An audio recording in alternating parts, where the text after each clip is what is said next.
Oh. All right, I think we'll go ahead and get started. Can everybody hear me? All right. Who here has had foundation research funding in the past? Okay, a couple people. Great. So welcome. I'm Nick Mohr from the University of Iowa, and we're going to talk today a little bit about foundation research funding, and we have a very accomplished panel that's going to share their experiences with us. So we don't have any relevant financial disclosures, and I've had some funding for a clinical trial in the past from a company. All right, so we have 4 panelists today, and I'm going to give them each an opportunity to introduce themselves in a few minutes here. But Tess Hogan, Julie Stilley, Ambrose Wong, and Michael are here to tell us a little bit about their experiences in applying for foundation research funding and maybe a little bit more of a framework for how to think about the role of foundation research funding in a research career. Now, there have been a number of sessions during the conference about federal funding and opportunities for federal funding and how to be competitive for federal funding. But we know that federal funding has continued to be very competitive and has gotten more competitive over the last 30 years, kind of been a little bit flat in the last few years.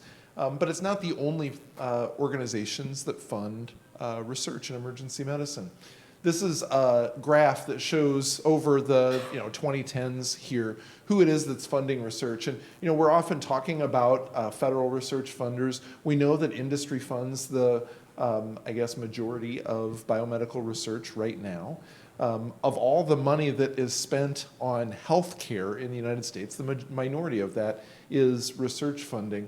But there's this slice here for foundations and charitable organizations that are funding biomedical research. And I think many of the people probably in this room have either applied for or thought about applying for federal, non-federal foundation research funding.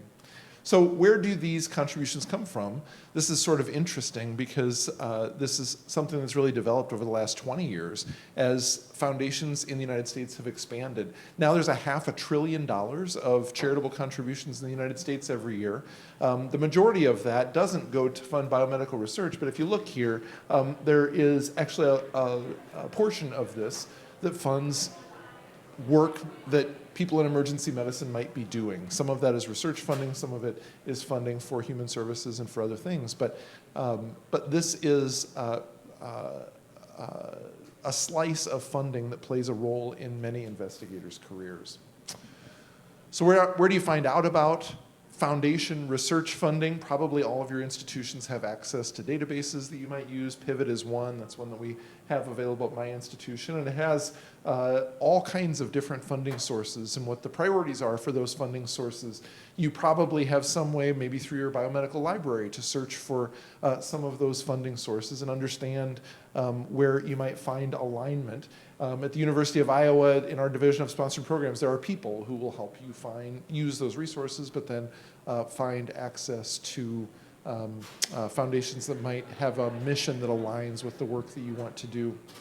So we're going to give each of our panelists an opportunity to tell them a little bit about themselves and their research and what role foundation funding has played in their own career, maybe a little bit about projects that they have that they've done with foundation funding in the past. And so I'm just going to turn it over to them. The format here is that each of the panelists will have a few minutes to tell us a little bit about their work. And then after that, we'll have an opportunity for questions and answers. And we really want to give you an opportunity to ask the questions that you are interested in, and this can be more of a moderated discussion. So, Dr. Hogan.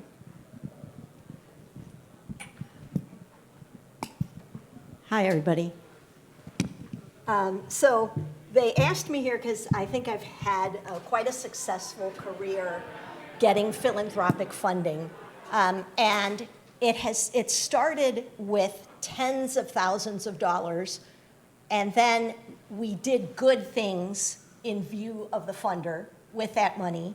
It became hundreds of thousands of dollars, and it's become millions of dollars over my career. So I personally have had philanthropic funding for $5 million, and I have been part of grants that are over now $60 million over the course of 20 years. And it all hinges on a shared sense of mission, okay? So I'm part of the Geriatric Emergency Department Collaborative, And it'll be a big surprise to you guys to hear that there are thousands of very rich old people who want to be cared for in their old age. Okay, so I happened to tap a very rich vein where that shared sense of mission was easy. And it actually shaped my career. So as a resident, I was not particularly interested in, old people and geriatric emergency medicine. But first of all, geriatricians are very warm and fuzzy and collaborative and nice. And the emergency physicians that were so interested were also very collegial and fun. And so I found a group of people that I really liked to hang out with. And then we started getting money, a little bit of money for that. I bought down my clinical shifts.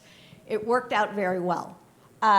So my suggestion to you guys is to find a private philanthropy with a shared sense of mission, okay? And if you go to www.healthresearchfunders.org, all one word, okay? Will tell you the 10 largest public and private philanthropies in the world. And Julie, could you hand out those things?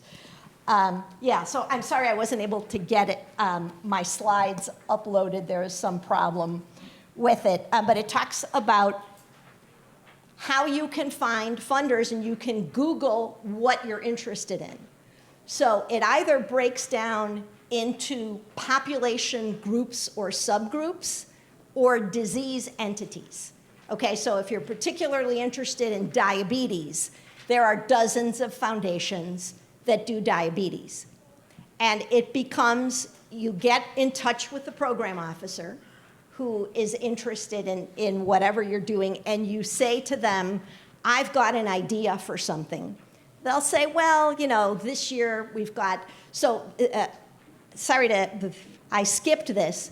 Private philanthropy is obligated to give away their money every year, or they lose it. Okay, and it's United States tax code. So the John A. Hartford Foundation, which has funded me and my group for tens of millions of dollars, they must give away $30 million annually. And so at the end of the year, if they've only given away 25 million, they've got 5 million left that they are obligated to give away. And you talk to the program officer, you're like, let me think of an idea. It was literally that simple, okay? And then, so back in 1990, SAEM got $90,000 to do a study on emergency medicine preparedness for care of geriatric patients. They did a great job with it. They got like 6 publications. They made a textbook. They had train the trainer workshops to train emergency physicians how to take better care of old people, and the foundation was thrilled. The next year, they increased it to $900 million. It was crazy, okay? So that's kind of my history. I also do a lot of work in pain, and I found several private philanthropies. Again, the Mayday Fund has funded me for a few $100,000 this year, and I couldn't come up with another idea. They were like, can you give me somebody that is interested in pain that we can use the rest of our funds this year for? Crazy. Okay, so if you're interested in pain, and my advice is find a foundation with a shared sense of mission, do good for them, get to know them, build a relationship over the decades. What questions can I answer for you? Maybe we'll take questions at the end. Okay. Let everybody go through their. Thank you. Dr. Stilley. So I saw the room get just a little bit green with envy. Or maybe my own eyeballs sort of dimming in the green. So I'm Julie Stilley. I'm at the University of Missouri. And one of the things that happens I'm the director of research, and I collaborate with lots of people, and I like to focus on EMS research. And that means I have a lot of wonderfully enthusiastic EMS-focused people who want to hang out in different programs and projects that I like to help collaborate on. And we've gotten foundation funding from American Heart Association, Veterans United, Children's Miracle Network, et cetera. It's very much smaller. They're very programmatic. One thing that philanthropic funders love is things. They love to have beautiful older women in red hats posing by an AED that you're going to give to a child who survived a cardiac arrest. That's their favorite thing, or at least in my experience. They love to crowd around the adorable child who has survived with her AED that she's going to install, her family's going to install in her honor in the local community pool. Nothing thrills a foundation's heart more than posing and providing content to the people who give them the money, whether it's their board, whether it's some other group that they gather the money. So I would say this particular foundation that I have here, the application process was unique in the fact that I had an hour-long interview process with their entire board discussing my project. This happened to be a community bystander CPR and AEG training initiative. And the entire board was interested in asking me questions, some scientific in nature and some not, some just general, logistics questions. This particular project is focused on empowering women. Alpha Phi is a sorority, and their foundation funds women's heart health. Fits great with emergency medicine, just saying. They have a brand new community initiative, and we are the inaugural group that was so lucky to be awarded this community-focused award. But the board was asking questions like, so if it's women-focused, does that mean you're not going to teach men how to do CPR? No, we're just using female mannequins, and our team is going to be women, and we're going to point out that women get less bystander CPR and all of those wonderful things. But it was really funny. They were very interested in relationships with us and how to communicate back to their people. They want to know, so my hint, tip, trick, whatever, is have a good plan. My foundation's relations office at my university has this wonderful thing called a stewardship plan that I had never, I'd heard of the word steward, but never in the terms of funding. I've thought of scientific reports and publishing, but never have I considered how I was going to steward the information to strengthen the relationship with the philanthropy, so my organization looks good and they keep giving us money, stuff like that. So that's that. Next. Great. Thank you, Dr. Stilley. Dr. Wong. Perfect. Hi, everyone. Ambrose Wong. I'm a health services researcher at Yale, and I do work in mental health emergencies as well as healthcare simulation and medical education. So I would say you guys have been really successful, Dr. Hogan. This is amazing. That's an infinite amount of money in my eyes. I've taken a little bit of a different approach in foundation funding, which I think maybe hopefully that's helpful to share. I'm in the research world, and so my grants and the things I apply for are really around research and health services research. But I found, and so I pursue federal funding quite a bit on a routine basis, but I've actually found it really helpful to complement my funds and my grants in some foundation funding as well. And I think there's a lot of philanthropic funding really looking at maybe creating interventions or helping communities, but there are foundations out there that also fund pure science research and are interested in biomedical research as well. So the grants that I've applied for have actually been research studies that have scientific aims, and a lot of the processes are actually very similar to federal funded research.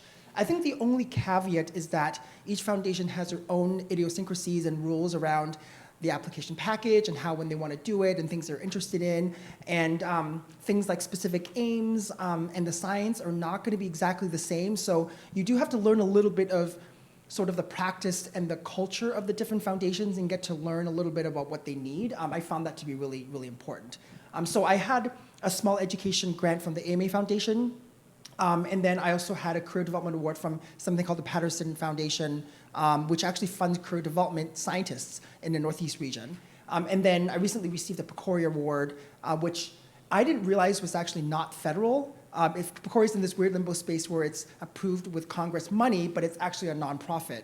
And as people who've gotten PCORI funding or are familiar with PCORI, they have very specific rules about what they fund and what they do. It's a little intimidating. But they actually fund some really cool research that's not similar to NIH because they're really interested in comparative effectiveness. And they really want to see things that are very patient-centered and patient-facing, which is actually really helpful for types of research that maybe are closer in proximity to the bedside, more so than NIH would normally fund. Cool. Hi, folks. It's really great to be sitting here in the presence of these really well-funded researchers. I'm Mike. I'm a medical student at the George Washington University, and I guess soon I'll be joining Ambrose at Yale. And I'm here because I got lucky enough to get the SAEM Foundation student grant. So Nick and everybody else that was enjoying the free snacks over in the VIP lounge, thank you for your support. Really for me, as a medical student and soon to be resident, it's not like I'm getting salary support, even though I would, really appreciate some down payments on those student loans. Really what foundation funding allows me to do is kind of have an experiential learning experience, right? I can't tell you how much of a shock it was for me, the amount of work that's needed to apply for $2,500 to pay an IT department to make my life easier. But you learn a lot, right? And these kinds of experiences not only help your CV, or at least so I'm told, to apply for bigger grants in the future, but also really educate you about the process of what it takes to go out and ask people for money to do the kind of work that you want to do in your life. To the folks that are trainees here, or maybe folks that have passed that point in their careers, I think it's a really good opportunity to kind of keep an open mind and learn and use this as an experience that'll make you, that'll prepare you for bigger and better grants in the future.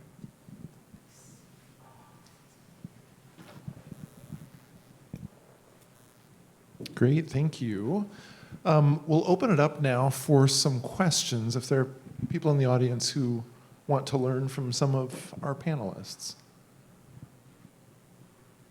Yeah.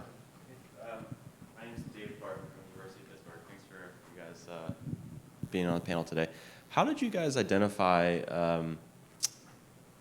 the foundations to apply to, and it sounds like some of it is sort of working with them as well to identify their interests and sort of make sure they match.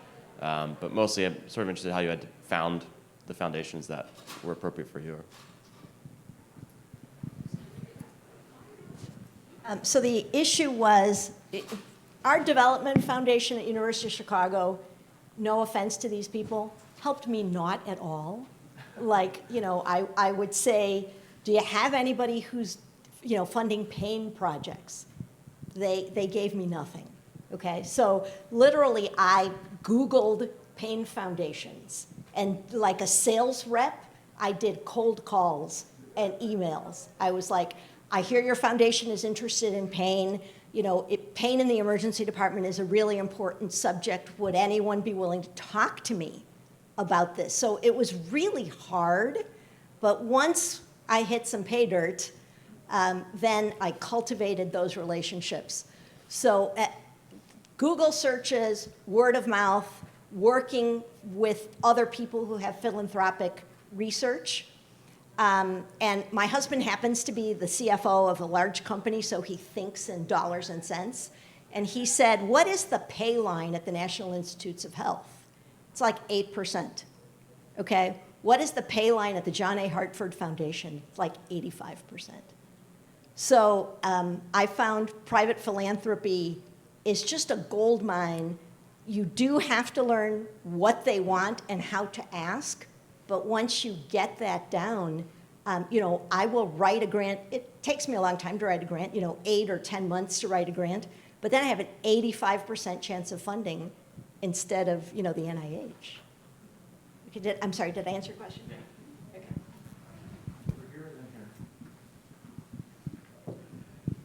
From a practical standpoint, what kinds of expenses were they willing to cover? How did they handle salary contributions? How did they cover indirects, things of that nature?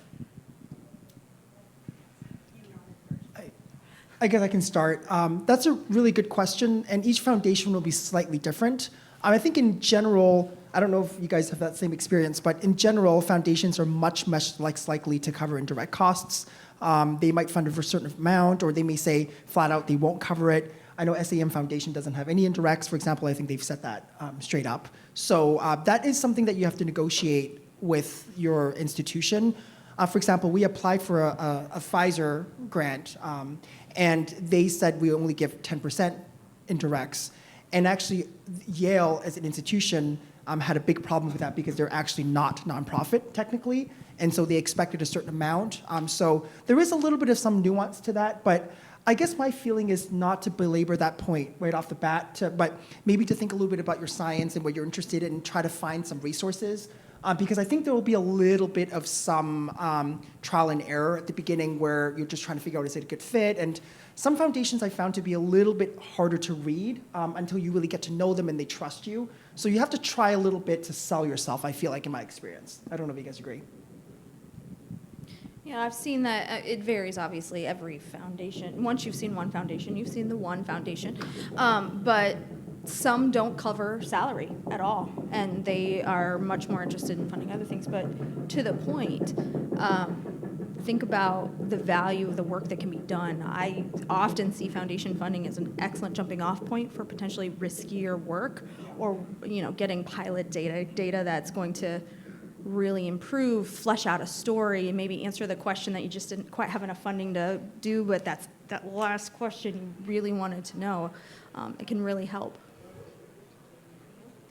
I was going to add the other advantage to foundation funding is that if you are looking for other sources of research funding, there's more flexibility and the requirements are different. So there's some advantage to you, excuse me, for example, wanting to bridge your research staff, or if you already have a project going where there's certain deadlines or certain things that you'll lose in NIH funding, foundation funding can give you a little bit of that bridge. I found that to be really helpful to be complementary if you're really a serious researcher and you're looking to expand your portfolio or do things that are maybe you're just trying to, like new things that you're trying, but it's really exciting to the foundation. That's like magic. Yeah, the other thing I'll tell you is that you can build multiple foundations funding the same project because they're interested in the thing. So the University of Chicago Women's Board will not fund faculty, but they will fund an RA. So I needed money for an RA, and I said, this is the project we're doing. We're collecting data on people with hip fractures who are in pain. Will you help us with the RA? Otherwise, the project won't go. They're like, how much do you need? So, build a consortium of people.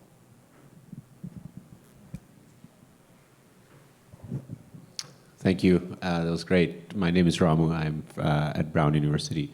I do a lot of global health work, and it's really hard to find funding for a lot of these things. I just, I know maybe the Bill Gates Foundation, they have a lot of opportunities for that. But in your personal experience, like for example, the CPR work that you're showing, that's what I do in rural Nepal with the entire Nepal police. And I want to go to a place where I can just plug in what I'm doing and find foundations that might support that. Is there any sort of database? I know you mentioned something there. Is there somewhere that we can start? Like I wanted to start with the global engagement group at Brown and go and see, hey, this is what I'm doing. Can you find me places to apply? So what would be the approach because when you're going with like NIH or something, your pitch is so academic.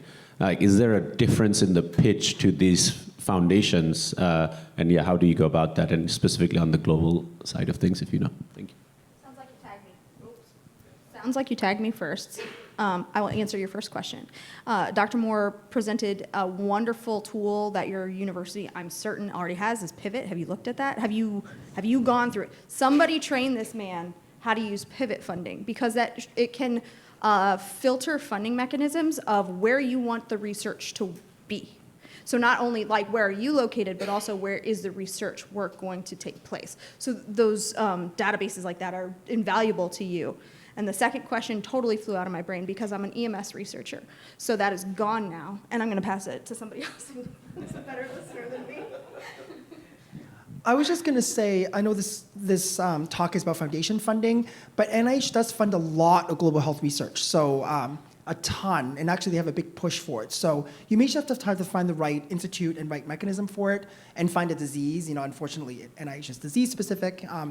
But I think you can potentially find that. And I would say, for example, I know the Wellcome Trust is listed, but you may want to find foundations that are not US specific as well, that may be interested in funding global health research in certain areas, especially places in Europe that have ties to certain areas that they were previously colonizing, have interest in funding those areas as well. So that's another place to look, is that philanthropic foundations don't have to be in America.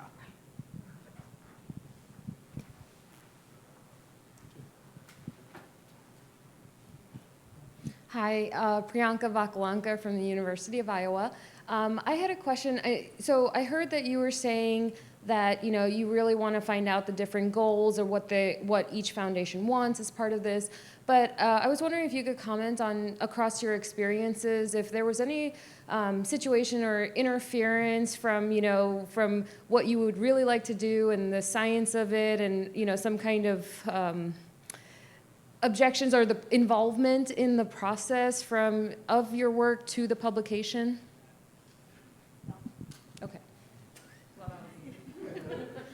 So generally, he who has the gold makes the rules, and you have to understand that.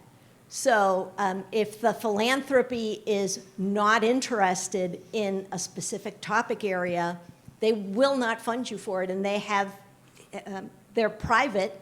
They don't answer to anyone but their own board. Okay, so they don't have to tell you, I have this bias or that bias. They're entitled to have their bias with their money. So if there's a specific problem area, that you're thinking of, I would just approach it with a program officer. I'm concerned that you might not be willing to do this or do that, and just discuss it with them. Most of the time it's in your own brain, because it's the mission that is preeminent. Okay, so that's what the funders are for. I can add a comment. I don't know if you're implying maybe some concern about conflict of interest, or maybe them shepherding results, which I don't have any industry funding, but I have heard anecdotally that sometimes that could be a concern. And I don't think I've experienced that as much with foundation funding. But I think you do want to be mindful and have a conversation with foundations about scientific publications. For example, I'm working with collaborators at the University of Washington, where we got funded on an American Hospital Association grant looking at workplace violence, and they're really specifically interested in creating white papers on it, and they want to publish stats on it for their hospital organizations. And we said, well, that's really great, but we actually want to also write scientific publications, and we want to write peer-reviewed manuscripts, because that's our capital. That's how we get promoted. And they weren't familiar with that, because they actually had never funded, they usually fund sort of private industry or small groups that are not scientific, like scientists. And so that was news to them, and we had to talk to them to say, well, we want to time our scientific publications so we can do some of this writing while you're doing this work, and it was a negotiation for sure. I think they're open to it, but you do want to talk that process through them so they understand. So fairly objective is what you're saying, across the board? Yes. Okay, thank you. Ambrose, you kind of touched on this a little bit, but you mentioned the differences in the application, and for NIH, you're writing a very clear, specific AIMS page. For these foundations, what are you writing? Are you submitting an AIMS page, or what kind of questions are you answering? What did you write? I mean, this was a long time ago. But so it seems like every foundation has a little bit of a different application and different things that they're looking for, right? So the SAEM Foundation, their whole thing is about trying to prepare us to write the federal style, NIH style grants. And so their application looks very much like a federal grant with the specific aims and all of those sections, right? But as some folks have mentioned already, if you've seen one foundation, you've seen one foundation. And if you've seen, honestly, one SAEM Foundation grant, you've seen one SAEM Foundation grant. Yeah, one of the most difficult things for me was how varied the applications are, and that you can't have a standard application.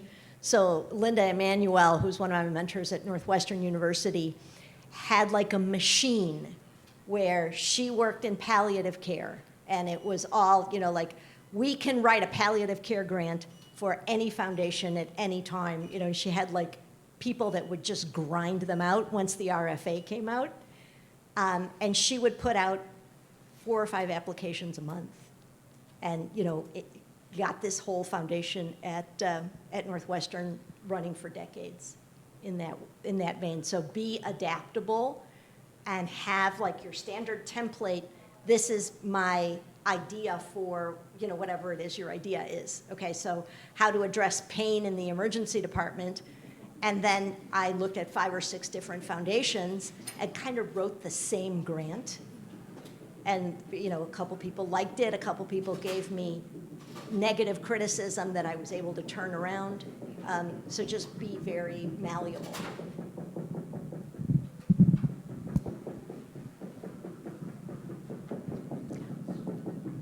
Sorry to ask twice.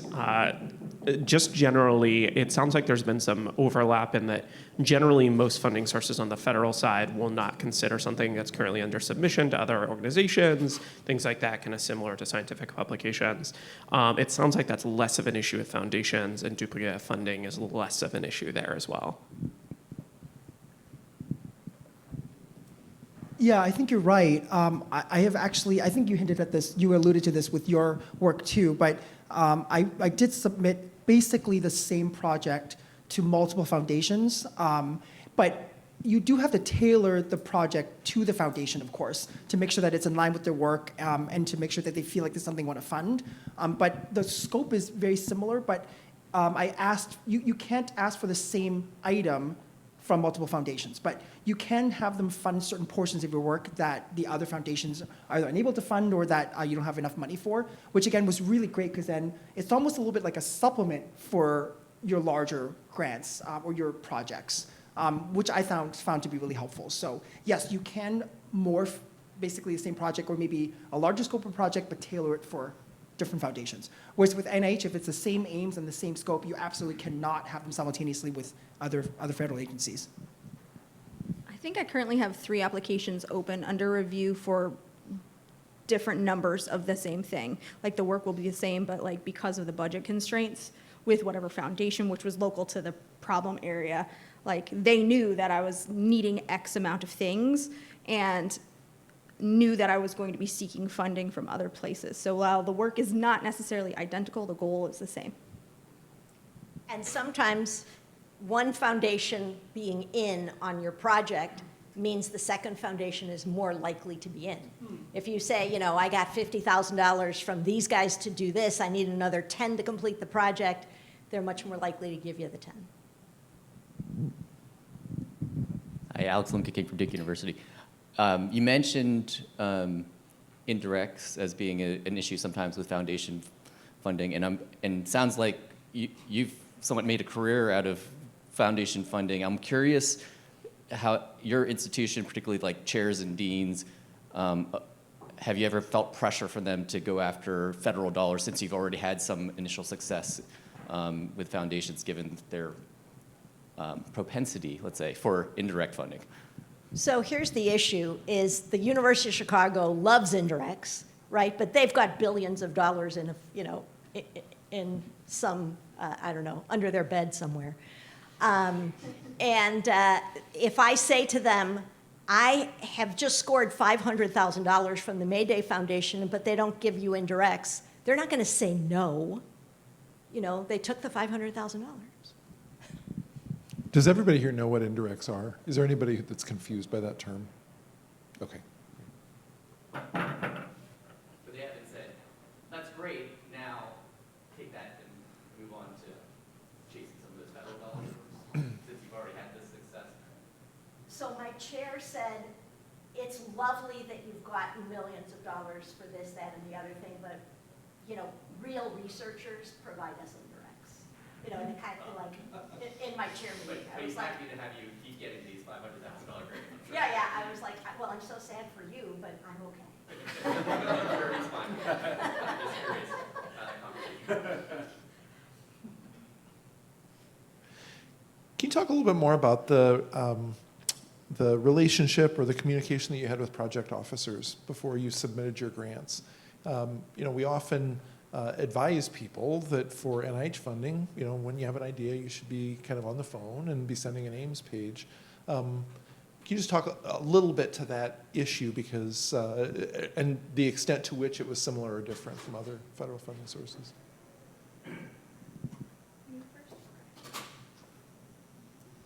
Yeah, so again, it depends. In my experience, it depends. I have one program officer who ghosts the entire world occasionally, and you can't get a hold of her for months, including my institution and hers.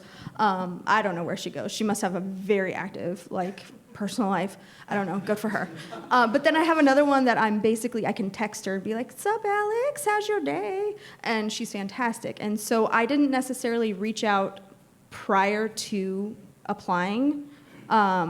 It depends on the foundation. I have reached out to officers in the past to be like, does this fit your scope?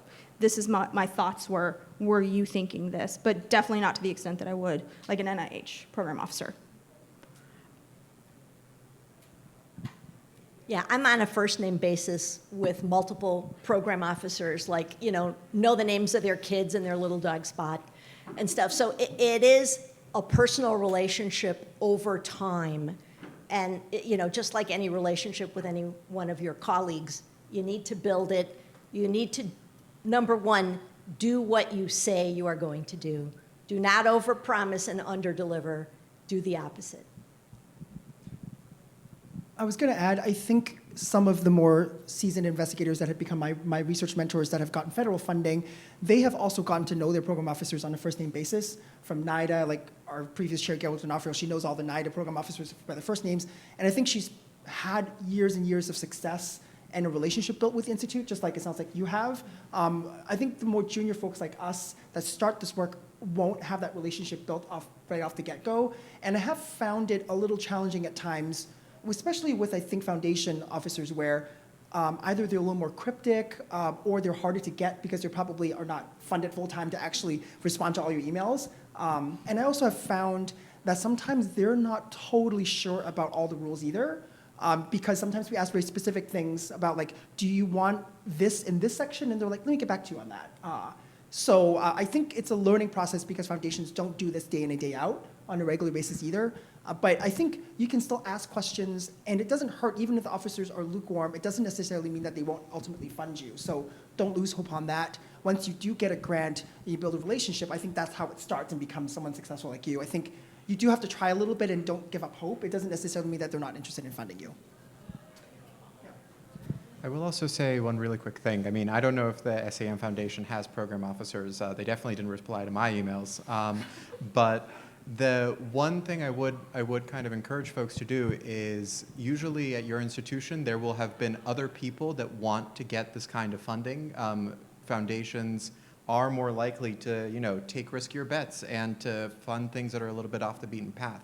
And so finding your institutional points of contact, whether they're whether your institution has an office for foundation funding or just other researchers in your department or in your medical school that have gone through this process before, is really, really helpful when you're preparing your first application. Ed Michelson, Texas Tech. So I have a related question to your comment. And to Tessa's point about can't spend the money fast enough, or there's more money than you can possibly spend. Can you talk about sharing the wealth? I mean, certain projects which are great and for which you get funding might be even greater if you had another site or a multi-site that could be doing the same work so you could collect more data or in different populations. Have you had any experience with proposing that to the foundations and or collaborating with other investigators in the same space to jointly make use, or do you try to keep the money close to your own pocket? So it's foundation driven, and the example I'll give you is the Geriatric Emergency Department Collaborative, which I think you know fairly well. And so they started with foundational money from John A. Hartford, and then the chief investigator of our group, Kevin Bice, found some relationship with the West Health Organization in California, which just loved the idea of taking care of older people. First, it started in dentistry, which was very odd, but they were interested in that. And so then Kevin said, what can we do to get more money for this group of us, okay? And, you know, SAM and ASEP and ENA, they all sent us individuals that represented the organization and helped us do the guts of the work. So the monies went to SAM and ASEP and ENA, but then the organization funded the workers that helped with the project. Does that help you? Yeah. Yeah, foundation dependent, of course. I've definitely had an experience where the foundation, somebody was trying to bring us along with them, and the foundation said no. And they wanted, even though they weren't going to use all the money that they were going to spend, and we could have used it, the foundation was like, I don't know them, and that's fair. It's their money to give. But we've also had no issues if we had sub-awardees, for example. Like I have not come across a foundation where a sub-awardee is part of it and they had any major issue with it. So I think it's probably very depends, like everything else in foundation funding. Where do you see foundation funding fitting into a research career? We have, in emergency medicine, this is a little bit unusual. We have two large foundations through SAEM and EMF. We have Becca Reyes here from EMF. And we also have other foundations that are not within emergency medicine, like Hartford and the American Heart Association, PCORI and others. How do you see this fit into the trajectory of a research career? Do people end up on a foundation pathway or a federal pathway? Or are people kind of going back and forth? How have you strategized in your own careers for that? So for me, it was foundation funding all the way because it's the pay line. You know, if I've got an 85% chance of writing a grant to a foundation and an 8% chance of the NIH, you know, I don't like to go to Vegas, so I took the sure bet.